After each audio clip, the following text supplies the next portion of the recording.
Story with Binaca.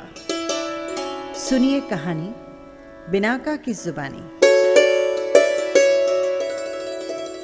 तो लीजिए, हाजिर है कहानी नवकार का चमत्कार और असुर शक्ति की हार।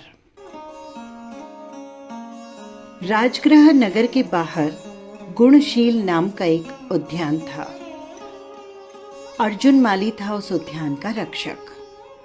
एक दिन सुबह सुबह की बात है, अर्जुन अपनी पत्नी बंधुमती के साथ फूल चुन रहा था।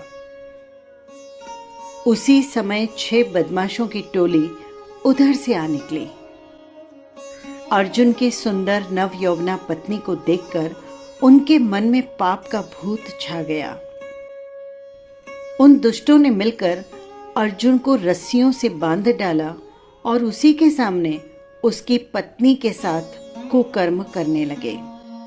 अर्जुन क्रोध से उबलने लगा, परंतु हाथ पैर बंधे होने के कारण वो एक कंकर भी नहीं फेंक सका। उद्यान के बिल्कुल सामने ही एक कुल देवता मुद्गल यक्ष की देहरी थी, यानी उनका एक छोटा सा मंदिर था।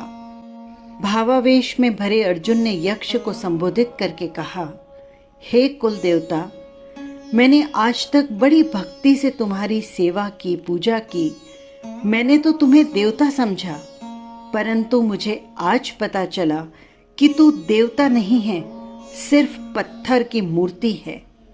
तेरे मंदिर में मेरी आंखों के सामने ये दुष्ट मेरी पत्नी के साथ दुराचार कर रहे हैं और तू गूंगा बहरा बनकर चुपचाप देख रहा है। यदि तुझमें जरा भी शक्ति होती तो आज तो इस अत्याचार को नहीं होने देता। कहते कहते ही अर्जुन के मन में क्रोध की आंधी और ग्लानि का तूफान उठने लगा। दूसरे ही क्षण अर्जुन के शरीर में एकदम बिजली सी रौंधी। पूरी शक्ति के साथ उसने अपने हाथ और पैर हिलाए, रस्सियां टूट गई। यक्ष की मूर्ति के हाथ में जो 1.25 मन लोहे की गदा थी, अर्जुन ने उसे उठा लिया, हुंकार की, दुष्टों को ललकारा और पलक झपकते ही 6 दुष्टों और अपनी पत्नी को भी वहीं पर ढेर कर दिया। उसके मन में क्रोध का तूफान इतना भयंकर था कि वो पागल हत्यारा बनकर गदा लिए इधर उधर दौड़ने लगा। उसे जो भी सामने मिलता वो उसको वहीं पर खत्म कर डालता। गुस्से में भरा अर्जुन प्रतिदिन 6 पुरुष और 1 स्त्री की हत्या करने लगा। राजगृह नगर में चारों तरफ भयंकर आतंक छा गया। भय के मारे लोगों ने नगर के द्वार बंद कर दिए।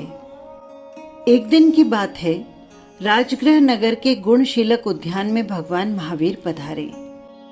अर्जुन के आतंक से डरकर कोई भी नागरिक भगवान के दर्शन करने के लिए बाहर नहीं निकला। उसी गांव में सुदर्शन नाम का एक युवक रहता था। उसके मन में श्रद्धा का वेग उमड़ पड़ा। उसने दृढ़ निश्चय किया कि वो अकेले ही भगवान महावीर के दर्शन करने उद्यान में जाएगा। हिंसा को अहिंसा से जीतेगा, अभय से भय का नाश करेगा। दृढ़ संकल्प और अटूट श्रद्धा का बल लिए सुदर्शन ने अपने माता पिता को प्रणाम किया और भगवान महावीर के दर्शन करने के लिए जाने की अनुमति मांगी। नगर के बाहर जाने की बात सुनकर माता पिता का कलेजा मुंह को आने लगा, किंतु दृढ़ मनोबली सुदर्शन के संकल्प को कोई तोड़ नहीं सका। सुदर्शन के बाहर निकलते ही उन्होंने वापस दरवाजे बंद कर लिए।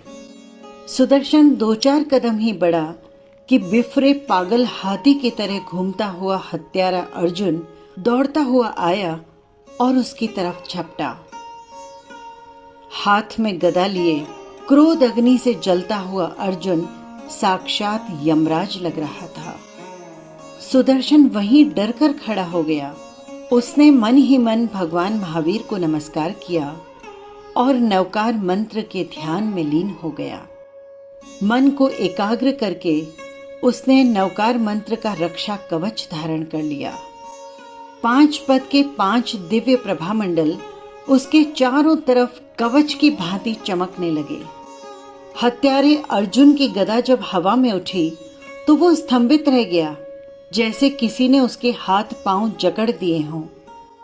सामने खड़े सुदर्शन के प्रभामंडल की दिव्य शक्ति ने उसे परास्त कर दिया। वो हिल भी नहीं सका। उसकी आंखें चुंधिया गई और 2 क्षण बाद ही उसके शरीर में प्रविष्ट आसुरी शक्ति पलायन हो गई।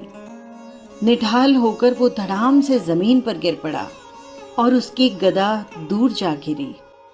अर्जुन को बेहोश गिरा देखकर सुदर्शन ने अपना ध्यान पूर्ण किया। नवकार मंत्र का स्मरण करते हुए वो आगे बढ़ा, अर्जुन को अपने हाथों से उठाया।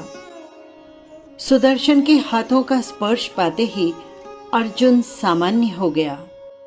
उसने सुदर्शन के पांव पकड़ लिए और बोला, हे धर्मात्मा, हे पुण्यात्मा, मुझ पापी हत्यारे को क्षमा कर दो।